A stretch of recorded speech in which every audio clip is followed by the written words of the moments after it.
Hello, I'm Shaun Spiers, Chief Executive of the Campaign to Protect Rural England, and you're watching Countryside Bites.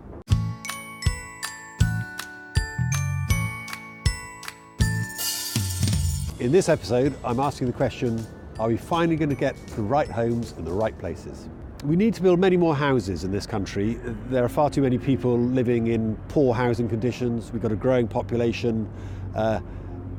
There's a clear need for more homes. But it's important to distinguish between need and demand, because there's also a demand for people to have bigger homes, second homes, third homes, homes as investment vehicles, and so on. If you're asking people to give up their precious countryside, all our countryside, or green belt, for second homes, for bigger homes, then I think that's a higher bar than for meeting housing need. And the reality is that housing need is generally best met within existing settlements, in towns and cities, where the jobs are, where the shops are, where the public transport is. We need more homes in this country, but there's no evidence whatsoever that simply releasing more land, greenfield land, will persuade the private house builders.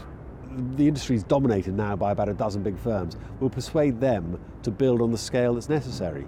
The one thing the government really must do is tackle the problem of unachievable, unfeasibly high housing numbers, which are target-driven rather than quality-driven.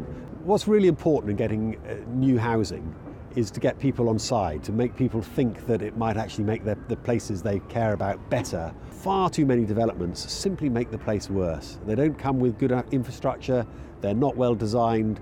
It's no wonder people oppose them. High quality, well-planned development, worked through with local people, can get real support in the community. And we're seeing that through neighbourhood planning, which CPRE has been very involved in, where communities are actually opting to have more houses in their village or market town than was required in the local plan. Thanks for joining me on this episode of Countryside Bites, and please get involved in the discussion in the comments.